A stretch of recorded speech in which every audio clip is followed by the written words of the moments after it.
Voice of America জয় বাংলা হয়ে গেছে। এখন এটার নাম ভয়েস অব বাংলার বাণী। এই মহৎ কাজটা করছে ভয়েস অব আমেরিকার বাংলা বিভাগের প্রধান শতরূপা বড়ুয়া।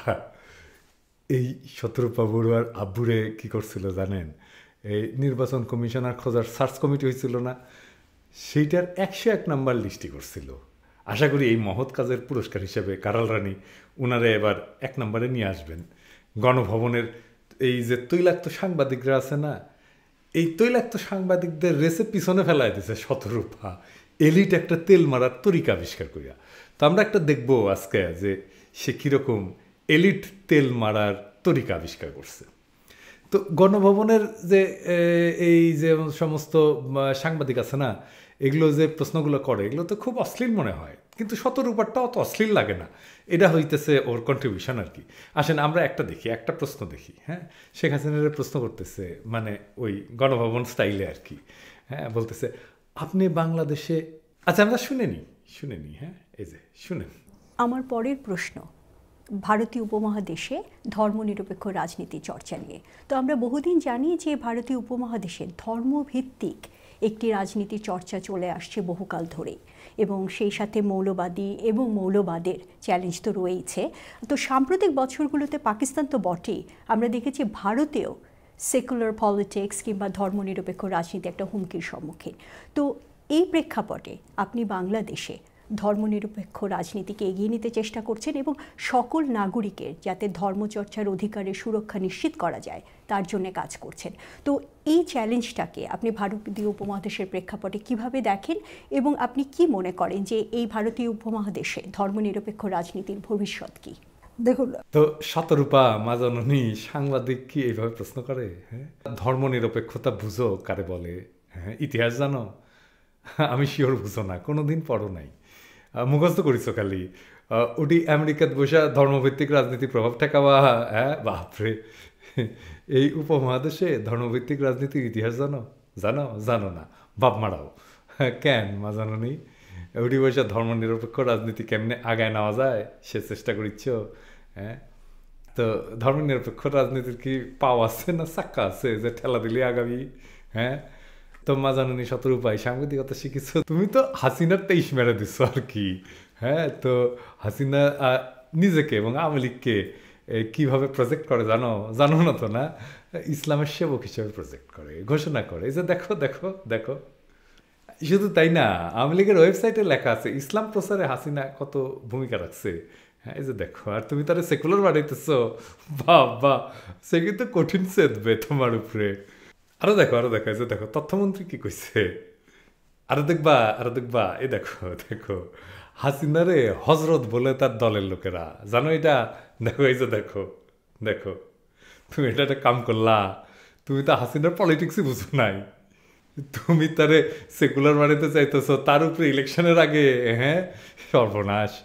তবে শেখ হাসিনা সেকুলার না, হ্যাঁ, এটা কিন্তু বলছিল তসলিমা নাসরিন। এই যে দেখো, হ্যাঁ, এটা প্রশ্ন জিগাইতে পারতা। হ্যাঁ, যে তসলিমা নাসরিন যে আপনারা সেকুলার বলে না, আপনি কি সেকুলার, এটা কিন্তু কইতে পারতা। হ্যাঁ, আমি তোমার জায়গায় হলে না, আমি জিগাইতাম যে আপনি কি সেকুলার, তুমি কি ধর্মনিরপেক্ষ, আমি কিন্তু জিগাইতাম, মজা হইতো খুব। তো এইবার আসো শতরূপা, তোমারে সাংবাদিকতা দেখাইছিলাম গত ভিডিওতে, যে এটা তো একটা দেখাইছিলাম, এই যে মনে আছে না? হ্যাঁ, এবার আসো আরো একটু দেখাই দিই ক্যাঙ্কা সাংবাদিকতা করো তুমি। হ্যাঁ, পয়েন্ট ধরে দেখাই দিই। হ্যাঁ, শতরূপা, তুমি হাসিনার পক্ষে খবরকে টুইস্ট করছো। তোমার যে খবরটা ছিল এই যে এইটা, শিরোনাম হইতেছে বাংলাদেশের আসন্ন জাতীয় নির্বাচন তাদের আভ্যন্তরীণ বিষয় বেদান্ত প্যাটেল।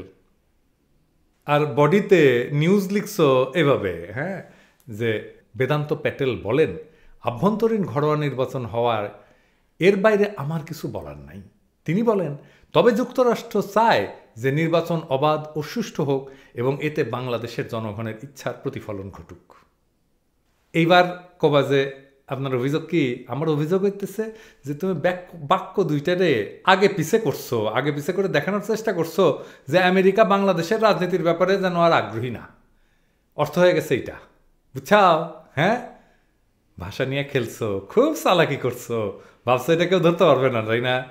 হ্যাঁ, প্যাটেলের মূল বক্তব্য কি ছিল? হ্যাঁ, আচ্ছা স্টেট ডিপার্টমেন্টের ওইখান থেকে দেখি। হ্যাঁ, ইংরেজিতে কই। হ্যাঁ, সে কইতেছে as it relates to election what you want is we want election to be free and fair and to be reflective of the will of the Bangladeshi people. ঠিক আছে? I don't have anything else to get into that beyond, as it's an internal domestic election. What I'll say broadly, though, is that the US and Bangladesh last year celebrated 50 years of diplomatic relations, and we look forward to continuing to deepen those relationships. We have a number of areas where we have the possibility for immense cooperation and engagement, whether that be climate change, whether that be the economy, addressing the humanitarian crisis and other things as well. কোথায় বলছে? এই যে দেখো state ডিপার্টমেন্টের statement. তো শেষের দিকে প্যারাগুলো দেখো তুমি। হ্যাঁ, ইউএনবি মে মাসের 2 তারিখে একটা নিউজ ছাপছিল। হ্যাঁ, এইটা নিয়ে ভয়েস অফ আমেরিকা ইউএনবির সোর্স ব্যবহার করছে। তুমি করছো কেন? ইউএনবির সোর্স, স্টেট ডিপার্টমেন্টের যে অরিজিনাল সোর্স আছে সেখান থেকে তো খবরটা নেওয়া যেত। তো স্টেট ডিপার্টমেন্ট কি একই কথা বলছে? বলেনি তো। তাহলে এটা কোত্থেকে নিলা? তুমি এটা নিছো ইউএনবির মে মাসের 2 তারিখে প্রকাশিত সংবাদ থেকে। তো ইউএনবির সোর্স কেন তুমি ব্যবহার করো, যেখানে স্টেট ডিপার্টমেন্ট তার অরিজিনাল সোর্স, সেখান থেকে খবরটা নেওয়া যেত? এই নিউজ প্রথম ম্যানিপুলেশন করছে ইউএনবি, আর এমন নিউজ ছাপছে ভয়েস অফ আমেরিকা। শতরূপা তুমি, ইউএনবি সরকারি প্ররোচনায় এই ম্যানিপুলেশন করছে, আর সেইটা ভয়েস অফ আমেরিকার নিচে এটাকে ভ্যালিডেট করছে। 2 নম্বর অভিযোগ, এই যে সাক্ষাৎকার, এই সাক্ষাৎকারটা তো কোনো সাক্ষাৎকার হয়নি। এটার মানে হয়েছে, যেভাবে নাম হয়েছে, এটার মানে হয়েছে ভয়েস অফ আমেরিকা এবং শতরূপা ভয়েস অফ আমেরিকার মাইক্রোফোনটা হাসিনারে ভাড়া দিচ্ছে। প্রশ্নের সাথে হাসিনার জবাবের কোনো সামঞ্জস্য নাই।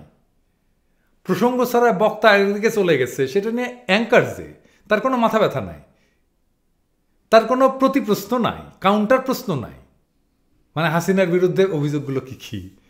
তার বিরুদ্ধে অভিযোগ তো গুম খুনের, নাকি অপহরণের, দুর্নীতির, ভোট ডাকাতির। কোনো প্রশ্ন আছে? কোনো প্রশ্ন নাই। এই সমস্ত যে সমস্ত প্রশ্ন আছে, এইটার বিরুদ্ধে হাসিনার প্রোপাগান্ডা করার জন্য ভয়েস অফ আমেরিকার প্ল্যাটফর্ম শতরূপা ভাড়া দিচ্ছে। এরপরে মতিউর রহমানের একটা ইন্টারভিউ নিচ্ছে।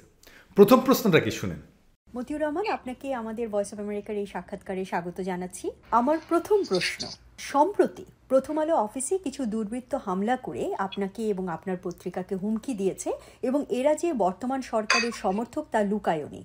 এছাড়া প্রথম আলো রিপোর্টার শামসুজ্জামানকে বাড়ি থেকে তুলে নিয়ে গিয়ে তার বিরুদ্ধে প্রথমে শিশু নির্যাতনের মামলা, পরে ডিজিটাল নিরাপত্তা আইনে মামলা দেওয়া হয়েছে। আপনার বিরুদ্ধেও মামলা দেওয়া হয়েছে ডিজিটাল নিরাপত্তা আইনে। আগেও আমরা লক্ষ্য করেছি যে প্রথম আলোর বিরুদ্ধে নানা মামলা দেওয়া হয়েছে সরকারের বিভিন্ন পর্যায় থেকে। প্রথম আলোর বিরুদ্ধে বলাটা একটা রেওয়াজেও পরিণত হয়েছে। তো প্রথম আলোর বিরুদ্ধে সরকারের এ ধরনের ধারাবাহিক হার্ডলাইন নেবার কারণটা কি? তো শতরূপা, এই প্রশ্নটা তো তুমি কাটালরানিতে করবা। হ্যাঁ, হাসিনা একটার পর একটা মিছা কথা বলে গেছে, কাউন্টার প্রশ্ন তো নাই। প্রশ্ন কি করে শতরূপা, আর সারিন্দা বাজায় কি হাসিনা? কোনো মিল নাই। আরও আছে, এই যে দেখেন তারেক রহমানকে নিয়ে কি প্রশ্ন করছে। আমরা যেটা জেনেছি যে তারেক রহমান এখন যুক্তরাজ্যে রাজনৈতিক আশ্রয়ে আছেন। তো আপনি একটু আগেই বললেন যে তিনি নানা মামলার সাজাপ্রাপ্ত আসামি, ইনক্লুডিং দ্য গ্রেনেড হামলা। তো তাকে বাংলাদেশে ফিরিয়ে নেয়ার ব্যাপারে যুক্তরাজ্য সরকারের সাথে কোনো আলোচনা কি আপনাদের হয়েছে? অবশ্যই। শতরূপা, এটা তো ধৃষ্টতা। তারেক রহমান তো, তুমি তো জানোই যে তারেক রহমান রাজনৈতিক আশ্রয় আছে। রাজনৈতিক আশ্রয় কেন পায় এটা জানো? সাংবাদিক হইছ তুমি তো বেয়াদব একটা। একজন জাতিসংঘের ম্যান্ডেটে প্রোটেক্টেড পলিটিক্যাল লিডার, বাংলাদেশের প্রধান রাজনৈতিক দলের দ্বিতীয় প্রধান নেতা, তাকে তুমি ফিরায় আনার কথা বলো? সে কি ক্রিমিনাল নাকি? কোন সাংবাদিকতার মানদণ্ডে তুমি ফিরায় আনার কথা বলো? তারেক রহমান কি ক্রিমিনাল নাকি? বদমাইশির একটা সীমা আছে তো। এ শতরূপা, ভয়েস অফ আমেরিকা কি তোমার বাপের সম্পত্তি নাকি, যে আওয়ামী লীগের মিডিয়া প্রোপাগান্ডার টুল বানাইছো? এটারে ফাজলামি করিস? আমেরিকান জনগণের ট্যাক্সের পয়সা নিয়ে তাকে হাড় ভাঙা পয়সায় চলা একটা রাষ্ট্রীয় মিডিয়ারে হাসিনার মতো একটা নিকৃষ্ট ফ্যাসিস্ট ভোটচোর মানবাধিকার লঙ্ঘনকারীর মাউথপিস বানাসু, কারণ তোর বাপরে তার সার্চ কমিটি 101 নম্বরে লাগছিল তাই। আচ্ছা এইবার আরেকটা নিউজ দেখি, হ্যাঁ দেখবো, হ্যাঁ কত ফাউল এটা ভয়েস অফ আমেরিকা দেখি। হ্যাঁ এই যে দেখেন কছে কি ঋষি সোনাক নাকি দ্বিপক্ষীয় বৈঠক করছে। শতরূপা জানে না দ্বিপক্ষীয় বৈঠক কেমনে হয়, কোথায় হয়, ফর্মালিটি কি কি। একটা লবিতে একই সোফায় বৈশা দ্বিপক্ষীয় বৈঠক হয়। আসেন আমরা বাইল্যাটারাল মিটিং লিখে সার্চ দিই গুগলে, আর ছবিগুলো দেখি, দেখেন তো দেখেন তো দেখেন তো দেখেন দেখেন কেমন হয়।